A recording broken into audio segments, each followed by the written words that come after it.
आगे बढ़ते हैं। आज ये क्लियर हो गया कि तेलंगाना में रेवंत रेड्डी की सरकार सुपरस्टार अल्लू अर्जुन को जानबूझकर जलील करना चाहती है। आज हैदराबाद पुलिस ने अल्लू अर्जुन को करीब 3.5 घंटे तक पुलिस स्टेशन में बिठाए रखा और थाने से यह कहकर वापस भेजा कि जरूरत पड़ेगी तो कल फिर हाजिरी देनी होगी, पूछताछ के लिए फिर पुलिस स्टेशन आना पड़ेगा। इसलिए अल्लू अर्जुन अपना टाइम खाली रखें। अल्लू अर्जुन को कल रात हैदराबाद पुलिस की तरफ से नोटिस भेजा गया। सुबह 11 बजे थाने में पेश होने का हुक्म जारी हुआ।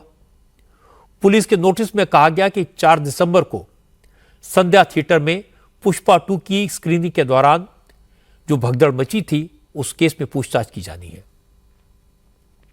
चूंकि हाईकोर्ट ने अल्लू अर्जुन को जमानत देते वक्त पुलिस जांच में सहयोग करने को कहा था, इसलिए अल्लू अर्जुन को आज सुबह तय वक्त पर अपने पिता और वकील के साथ पुलिस स्टेशन जाना पड़ा। अल्लू अर्जुन को इस केस में पुलिस ने आरोपी नंबर 11 बनाया है। हमारी संवाददाता सुरेखा ने बताया कि करीब 3.5 घंटे की पूछताछ में पुलिस का फोकस महिला की मौत और उसके बाद भी थिएटर के अंदर अल्लू अर्जुन की मौजूदगी पर था। पुलिस ने अल्लू अर्जुन से पूछा, क्या उन्हें पता नहीं था कि थिएटर के बाहर भगदड़ में महिला की मौत हो गई? परसों हैदराबाद पुलिस ने घटना और उसके बाद का सीसीटीवी फुटेज जारी किया था। उसी आधार पर आज अल्लू अर्जुन से यह भी पूछा गया कि जब रात को पुलिस ने उन्हें घटना के बारे में बता दिया था तो उन्होंने ये क्यों कहा था कि महिला की मौत के बारे में उन्हें अगले दिन पता चला।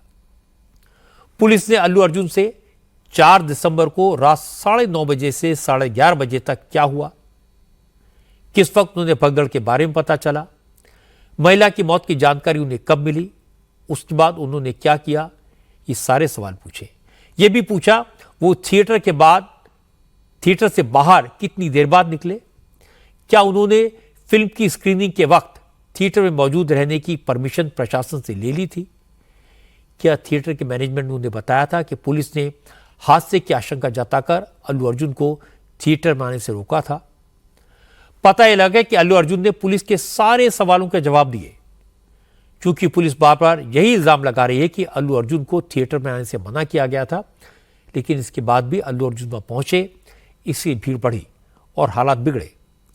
लेकिन अल्लू अर्जुन एक बार नहीं कई बार कह चुके हैं कि उन्हें एडमिनिस्ट्रेटिव फैसलों के बारे में जानकारी नहीं है, लेकिन वो तो सिर्फ फिल्म पर लोगों का रिएक्शन देखने के लिए थिएटर गए थे। वहां जो हादसा हुआ वो दुखद है, दुर्भाग्यपूर्ण है, लेकिन इसमें उनकी कोई गलती नहीं है। And there was a lot of crowd and it was no road show, it was no procession, it's just crowd outside the theater, right outside the theater, just a couple of maybe meters and yards outside the theater. I just wave my hands because that's the respect when hundreds of people come to see you. It's my basic respect that I wave my hands, and only it comes to a point where your car cannot move, and that's when you get up and you wave your hands, because all the bouncers, management, police, a lot of people say, sir, when you wave your hand is when they all cool off and they go. This happens to every celebrity, every leader. I have not even seen my own film. It's 3 years. I've done this one film, and it's extremely important. I see the film in the theaters and understand the pulse of the film. It's my biggest education. It's my biggest investment. And I have not seen this film in the theaters. My own film. Within 15 days, I've been sitting in this room, in this garden, just, in a very low point. When the entire country is celebrating, I'm actually in a low point. Sitting here all alone, feeling, shit, this shouldn't have happened this way, but it is what it is. It's nature. We have to accept it. On top of that, if there's false allegations falling on you, saying this is your character assassination, that is not done. This is a point, I'm not against anyone personally, but I'm here to put my foot down and say, I have not said anything like that. It is purely 100% false. 100% false. 100. Superstar Allu Arjun के साथ जिस तरह का सलूक किया जा रहा है, पुलिस उन्हें जिस अंदाज में एक अपराधी की तरह ट्रीट कर रही है, इसका विरोध भी हो रहा है। राजनीतिक दलों के नेता इस मुद्दे पर बटे हुए हैं। बीजेपी ने अल्लू अर्जुन के साथ सहानुभूति जताई। रेवंत रेड्डी की सरकार पर अल्लू अर्जुन के साथ क्रिमिनल जैसा सलूक करने का इल्जाम लगाया। Former central minister Rajeev Chandrasekhar ने कहा, अल्लू अर्जुन के खिलाफ जिस तरह तेलंगाना के मुख्यमंत्री रेवंत रेड्डी और अकबरुद्दीन ओवैसी एक साथ आ गए हैं, उससे लग रहा है कि कुछ न कुछ गड़बड़ तो है। राजीव चंद्रशेखर ने कहा, कई नेताओं ने फिल्म स्टार्स को परेशान करके एक्सटॉर्शन को अपना धंधा बना लिया है।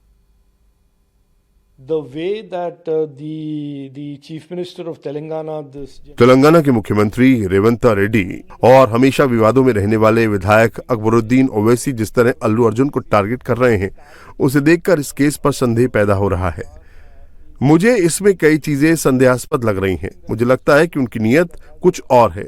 कई नेताओं ने वसूली को अपना धंधा बना लिया है। इस मामले में भी पर्दे के पीछे कुछ तो हो रहा है।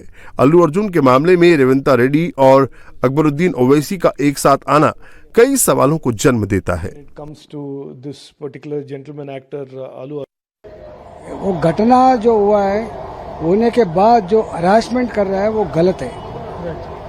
वो फैमिली को गवर्नमेंट मदद देना चाहिए। वो फैमिली को अल्लू अर्जुन भी इकोनॉमिकली ऑल थ्रू सपोर्ट करना चाहिए। मगर जो हरासमेंट कर रहा है वो गलत है, ये सही नहीं है। कभी रेवंत रेड्डी भी जाता बाहर, कभी स्टैम्पेड होता, रेवंत रेड्डी भी कानवे जाता, कभी एक्सीडेंट होता। इसके कारण मुख्यमंत्री तो नहीं होता ना। What is going on in Telangana, this is too bad. जिस महिला की मौत हुई है, उसके परिवार वाले भी कह रहे हैं कि अल्लू अर्जुन का इसमें कोई कसूर नहीं है, वो अपना केस वापस लेने को तैयार हैं। लेकिन तेलंगाना में कांग्रेस की सरकार है और कांग्रेस अल्लू अर्जुन के खिलाफ प्रोटेस्ट कर रही है। कांग्रेस के तमाम कार्यकर्ताओं ने आज भी सुपरस्टार अल्लू अर्जुन के खिलाफ नारे लगाए और इसके बाद कहा कि अल्लू अर्जुन की फिल्म के प्रमोशन के चक्कर में एक बेकसूर महिला की मौत हुई है और अगर चीफ मिनिस्टर उस महिला के परिवार को न्याय दिलाने की बात कर रहे हैं तो इसमें गलत क्या है। अगर अल्लू अर्जुन सुपरस्टार हैं तो क्या वो कानून से ऊपर हैं? आज आप बोल रहे हैं कि रेवंत रेड्डी जी 2 घंटे चर्चा करे। रेवंत रेड्डी जी क्या करे? मुख्यमंत्री के ओहदे पे उन्होंने जो इंसिडेंट घटना है उस पे पूरा तेलंगाना में जो मिस अंडरस्टैंडिंग हो रहा है उस पे क्लैरिटी से बोले क्या इंसिडेंट हुआ अल्लू अर्जुन को लेके।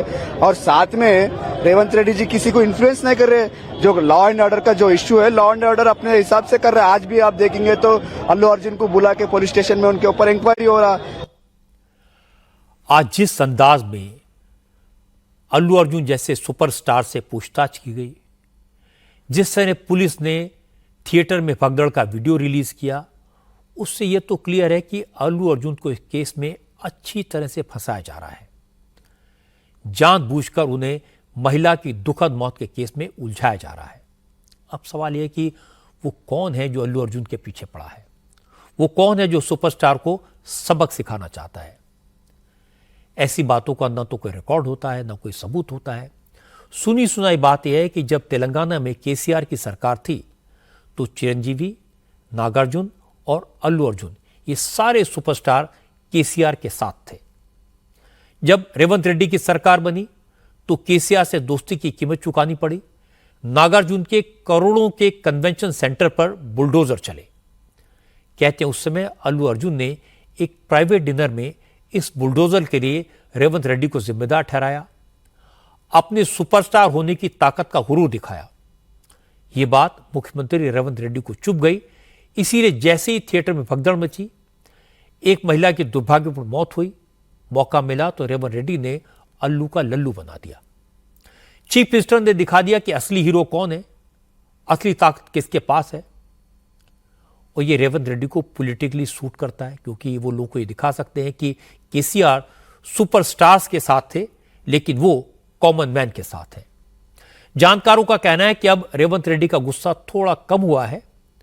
कुछ लोगों ने मीडिएट भी किया है, इसलिए हो सकता है कि जल्दी कोई रास्ता निकल आए और अल्लू अर्जुन को इस मामले में राहत मिले।